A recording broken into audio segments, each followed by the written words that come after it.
Okay, let's try and zip through a few of these questions. Choosing today to do the Q&A because the way it's gonna, well, I don't know what's gonna happen the next week. The amount of travelling, the amount of like bang bang bang regimental stuff we're gonna do, whether or not I'm gonna have a chance to do it. So being that our room has been tidied by the maid, I'm going to start now. Let's try and wrap these through. Okay, first question. Have you got any tips for increasing average speed? I live in a hilly area, so there's not much flat roads. If you live in a hilly area and there's not many flat roads, chances are your rides aren't going to be that fast. My rides aren't very fast. I think like when I head into the Gwyndraith Valley, the fastest average speed I get is like 28k an hour if I'm lucky. What's that, about 18 mile an hour? It's not about average speed to start with. Average speed means nothing. It's relative to where you live and the wind and everything else. Like if you went out on a super fast road in the middle of winter with ice and you usually average 22 mile an hour, well, you're not going to average the same speed because of the ice. So using average speed is irrelevant. However, if you still want to make your rides seem fast, I would say really to back off on the climb. And this might sound a bit strange, but back off on the climb, and as you get near the top, then press on, especially as you get over the top, and even going down the other side. Training with power means that you know exactly what you're riding at all the time, and as long as it's safe to do so, I always press on descents. I always try and keep over 200 watts, which is my beginning of zone 2, so it's something that can actually increase the speed of your ride. Is it possible for anybody to become a professional cyclist, no matter what their natural talent? Yes, I think so. I think as much of this applies to me.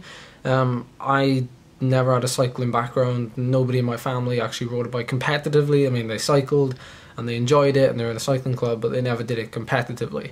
I was always into competitive sport. I did football. I did lots of school sports and things. But I was never exceptional, I was never winning the 100-meter sprints, I was never winning the cross-country runs or anything like that. It was only when I found cycling and found that actually like a lot of what you do behind the scenes when nobody's looking, when you're on your own in the winter and you're training, you put in the hard graft on your own and you actually, with all that hard work, you get the results out of it. Like, I know it's a team sport, road cycling, but a lot of it is down to you. Well, your fitness at least is down to you. I don't mean for that to come across as corny, but that is pretty much how it is, and it's like that for a lot of sports. I love it. Like, I love the fact that you can just go away and do your own thing, train hard, and then come back and appear at a race and have like a really good ride, and everyone's like, what's he doing? Like, how's he going so well? So the reason why I wanted to start doing these videos was because it shows what goes on in my life behind the scenes so that you don't get so surprised in that sense. Would you recommend racing the Premier Calendar scene or going to France, Belgium if your ambition is to be the best cyclist you can be and eventually turn pro? I never went to race in those countries when I was kind of junior, regardless, junior. Because I was, or even under 23. Well, I was on this team and I was under 23, so I can't really speak for that. But I know a lot of people, especially in the UK, who have done both. A lot of them say that that is the old school way of doing it. Like, you had to go to Belgium, you had to go to France to compete against those guys to get thrown into the deep end. That's not the case anymore, I don't think.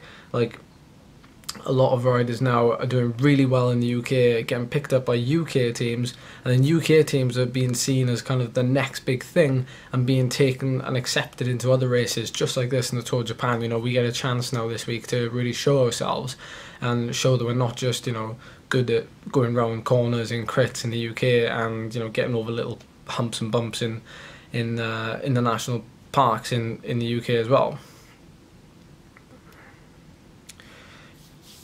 Can you give full details about the reverse periodization training yourself and other pros do? Well, full details would be like a very broad spectrum. There's so much stuff on the internet that you can find about reverse periodization and what it means and how it works in sport, not just cycling. it really is the bare basics of you do all your high intensity, say in the winter or the beginning of your training plan or your training cycle, and then, you know, when you start getting into competition period, you do a lot more kind of base mileage. And obviously, because the competition period for cycling is in the summer, then you're getting out and doing those mileage is a lot easier because of the, you know, the sunlight and of course the temperature. It's kind of a no-brainer in that sense, but you know, it works for a lot of people, it doesn't work for others. Common sense says that it works like a lot better than any other kind of training routine. I've used it in the past and it's worked for me, but because I get coached by a guy who works with the team now, it's like, well, it's kind of out of my control a bit. However, we still do a lot of intensity in the winter. I'm doing a lot more kind of 5-6 hour rides as we come into the spring and summer, but that's like kind of maintenance. Maintenance is important when you get into the season or during the season, because your TSS, which is, you know, basically how hard your ride is, tends to want to be more even during the year. So it's less kind of there's less kind of build. You're not building as much, you're kind of just maintaining that kind of form, and it's a lot easier to maintain form by doing kind of base maintenance work as opposed to, you know, VO2 max intervals and, you know, 1 hour blocks of sweet spot and things like that. Did racing the Tour Yorkshire give you a constant confidence shock or boost? Racing Yorkshire gave me a massive confidence boost. I wouldn't say I had a shock because I knew what to expect, even though I never raced against those kind of guys before. That's the first time I've ever raced against World Tour pros, because I've never done the Tour of Britain, believe it or not, in the 6 years that I've been on this team. But me being thrown into that race was more of like a, right, let's see what I can do type of thing.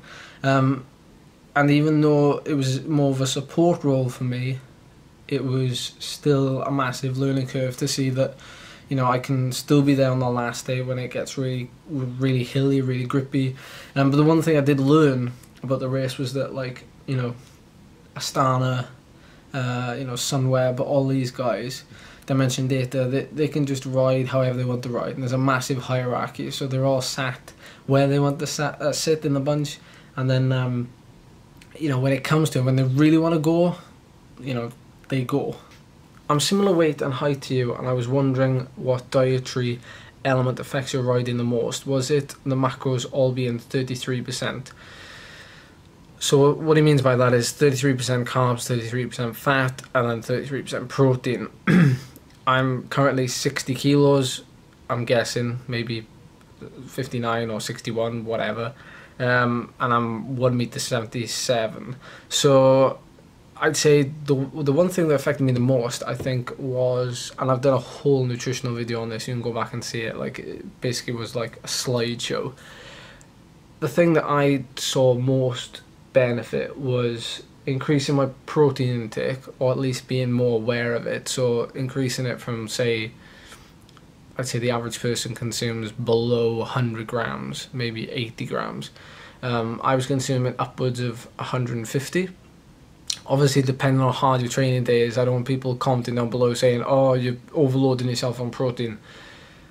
If it was a really hard day, it would be upwards of 200 grams, but it would never be more than that. And it'd be different day to day. Carbs, again, they differ. So it's like, if it was a really hard day, it could be anywhere up to 300. And then, you know, if it's a super easy day, it could be as low as 100 or even less. Fat, I don't want to say too much about it, but like, I get a lot of flack from people. They seem to think I'm on some kind of ketogenic diet, and they think that I just eat fat and like that's my only source of fuel, and I go on about it, and it's not about that. It's about being flexible, and if it fits your macros, you know, it's what the people who step on stage in elite bodybuilding, elite fitness competitions, it's what they aim for. And for me, it's about the balance of all three of them, and you manipulate them where and when you can. So I'm not ketogenic, I'm not nothing like that at all. But what I'm saying is that that fat and the carbs and the protein just have to be adaptable each day. And leading on from that, I'm curious how you manage your dietary needs when traveling to and from events. It's extremely hard, really hard.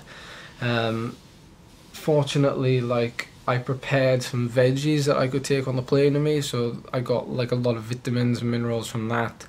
And in terms of plain food, I pretty much avoided all of the main course, apart from like maybe the fruit salad that you get on the side. I might have had, like, you know, a slice of carrot cake or whatever. I drank a load of water. The hotel food the first night was brilliant. But at this hotel now, it's like so-so, it's like not so good. So it's very plain. I mean, there's eggs, there's rice, there's pasta, there's yogurt, there's fruit and stuff like that, there's veg. So it's pretty much all you need. The only problem is it's very bland. But if it's all your body needs, then it's all it needs. It may not be what you want, but in actual fact, performance-wise, it's so bland and clean and good that it does work. What's it like to make the break, win the sprint, and throw both hands up in victory? I haven't done any of those in quite a while, I don't think. I kind of won the sprint for 22nd in the last day of Yorkshire. That was the kind of the last time I've sprinted for the line properly, I think. That was a good feeling, and I enjoyed that. I haven't thrown my hands up in victory in a while. Hopefully I could do it this week. And what's it like to make the break? Making the break is sometimes the easiest thing you'll do all day, and sometimes it can be the hardest thing you do all day. It really is dependent on what the bunch want to do and what the Yellow Jersey team wants to do. What would you suggest, at least initially, for someone who wants to improve significantly but is probably a good 20 kilos overweight, with an okay level of fitness, long steady hours or short sharp intervals? I'd say the short sharp intervals probably would probably make up maybe 80% of your training, and then like the last 20% would be either steady riding or would be nothing at all. It's the 80-20 principle that I think a lot of people use. And we've talked about it a few times down in Binya Cycling Club. It's kind of like the go-to for people who either want to increase their fitness really quickly over a short period of time. Favourite post-race meal? I wouldn't actually mind rice with like some kind of omelette with like some nice salty bits of ham in it, some cheese, and like half an avocado on the side and some sweet chili sauce. That would be a nice post-race meal. What age did you start shaving your legs for cycling? I think I started cycling when I was 14. I must have started shaving them when I was like 15, I think. Do you sleep with your legs elevated to help get the lactic out of the blood? No, I don't. Favourite race or victory? I'd have to say one of my favourite races is this race. What I did it last time, the Tour of Japan. Most bizarre race, Tour of Azerbaijan. But I really enjoyed my time down under when I went out there like 3 years ago. Like I loved racing out there. That was really nice. So many places. Just to put into perspective what kind of place we're staying in. The only English speaking channel they've got on TV at the minute is CNN News. It's in the background right there. And that's all they're covering is Harry and Meghan flipping wedding that's going on tomorrow, I think, Saturday. Actually, no, it says special coverage begins in 3 hours, 50 minutes. Wait, it is Saturday today. It's Saturday, what am I talking about? So they're getting married today?